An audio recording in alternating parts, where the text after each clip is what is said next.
महिनाभरातच पडळकर खोत जोडीला सलग दुसरा झटका बसलाय। करेक्ट कार्यक्रम फेम जयंतराव पाटलांची जोरदार आगेकूच सुरू आहे।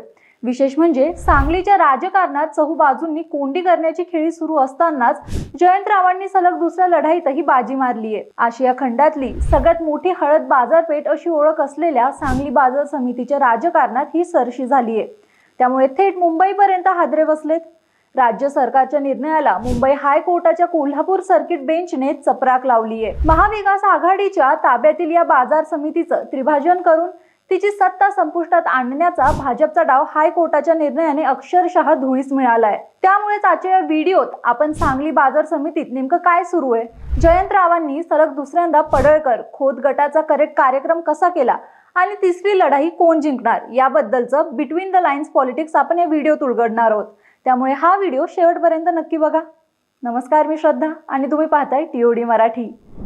सुरुवातीलाच आपण नेमकं काय घडलं आणि डाव कसा रचला गेला हे जाणून घेऊ। राज्य सरकारने 100 दिवसांच्या कृती कार्यक्रमांतर्गत पणन विभागाने तालुका स्तरावर नवीन बाजार समित्या स्थापन करण्याचा एक महत्त्वाचा निर्णय घेतला।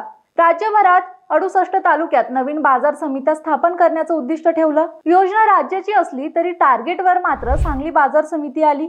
6 एप्रिलला सरकारने सांगली बाजार समितीचे 3 तुकडे केले आणि यालाच बाजार समितीचं त्रिभाजन असं म्हटलं गेलं। तुकडे करून सांगली, जत आणि कवठे महाकाळ अशा 3 स्वतंत्र बाजार समित्यांची स्थापना केली।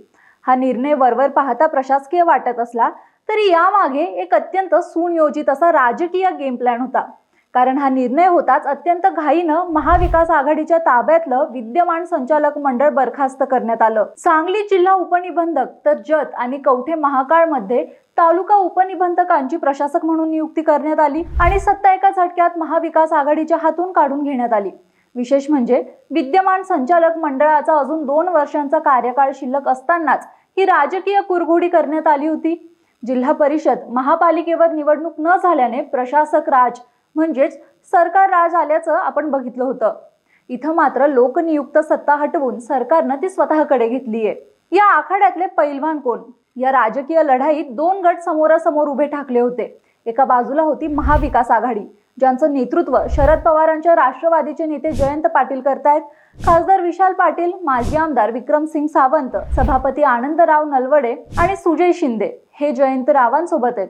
तर दुसऱ्या बाजूला सत्तेच्या चाव्या हातात असलेला भाजप गट आहे। यामध्ये जतचे आमदार गोपीचंद पडळकर, आमदार सदाभाऊ खोत, आमदार सुधीर गाडगीळ आणि आमदार सुरेश खाडे यांचा समावेश आहे। पडळकरांनी तर मुख्यमंत्री आणि पणन मंत्री यांच्याकडे पाठपुरावा करत हा निर्णय कसा पदरात पाडून घेतला याचं जाहीर श्रेयही घेतलं होतं।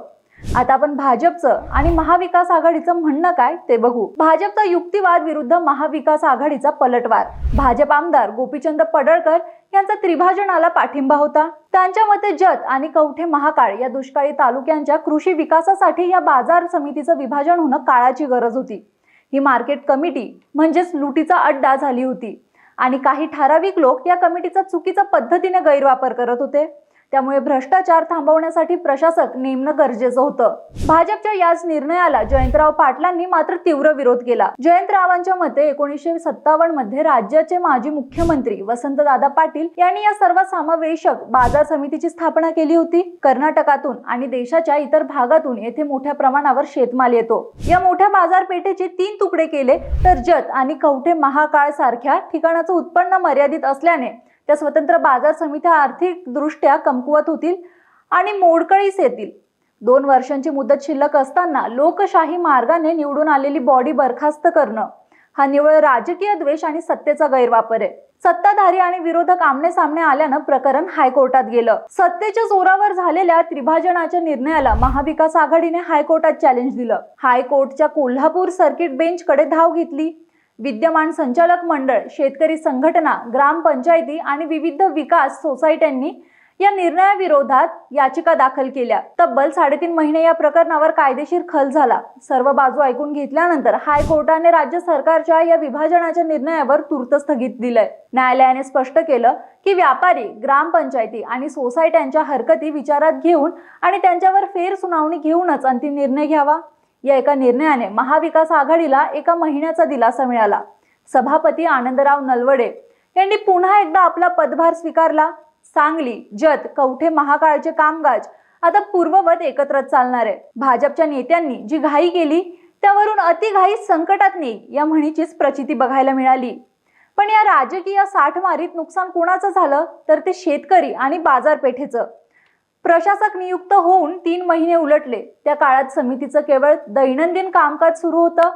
प्रशासकाला धोरणात्मक निर्णय घेण्याचा अधिकार नाहीत, तसंच न्यायालयीन वाद सुरू आहे। त्यामुळे बाजार समितीत नवीन प्रशासकीय इमारत, अंतर्गत रस्ते, गोदाम आणि व्यापाऱ्यांच्या पायाभूत सुविधांचे सगळे प्रस्ताव रखडलेत।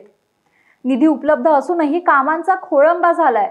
आता जुनं संचालक मंडळ पुन्हा सक्रिय झाल्याने ही रखडलेली विकास कामं मार्गी लागण्याची अपेक्षा आहे। तिसरी लढाई कोण जिंकणार? याआधी जुलैच्या सुरुवातीलाच सांगली जिल्हा बँकेच्या भरती प्रक्रियेवरची स्थगितीही हायकोर्टाने उठवली होती। पडळकर, खोत यांनीच भरती प्रक्रियेवर स्थगिती आणली होती। आता त्रिभाजनालाही स्थगिती मिळाली आहे, त्यामुळे महिनाभरात दुसऱ्यांदा पडळकर, खोत यांचा डाव त्यांच्यावरच उलटलाय। आता हायकोर्टात तिसरी लढाई सुरू झाली आहे। मिरज पंचायत समितीच्या सभापती पदाची 4 ऑगस्टला निवडणूक आहे। भाजपने ऑपरेशन लोटस राबवण्याची तयारी सुरू केली आहे, पण हे प्रकरणही हायकोर्टात गेलंय। आता 4 ऑगस्ट पूर्वी हायकोर्ट या निवडणुकीत हस्तक्षेप करतं का हे बघणं महत्त्वाचं ठरणार आहे। न्यायालयाने हस्तक्षेप केला नाही तर मिरजेत भाजपचे ऑपरेशन लोटस यशस्वी होऊन पंचायत समितीत सत्तांतर निश्चित मानलं जातंय। थोडक्यात काय तर सांगलीच्या राजकारणात जयंत पाटील विरुद्ध भाजप हा संघर्ष आता केवळ सहकारापुरता मर्यादित राहिलेला नाही, तर जिल्ह्याच्या राजकारणातली ही सर्वात मोठी प्रतिष्ठेची लढाई बनली आहे। बाजार समितीच्या निमित्ताने जयंत पाटलांनी कायदेशीर पातळीवर भाजपचा सलग दुसरा कार्यक्रम केलाय, पण हा दिलासा फक्त एका महिन्यासाठीचा आहे। फेर सुनावणीनंतर अंतिम निकाल काय लागतो आणि मिरज पंचायत समितीत सत्तेचा गुलाल कोण उधळतो यावरच सांगलीच्या राजकारणाची पुढची दिशा ठरवणार आहे। पण तुम्हाला याबद्दल काय वाटतं? जयंत पाटीलच सांगलीचे खरे धुरंधर आहेत की पडळकरच भारी आहेत? मिरज पंचायत समितीत भाजपचं ऑपरेशन लोटस यशस्वी होईल का?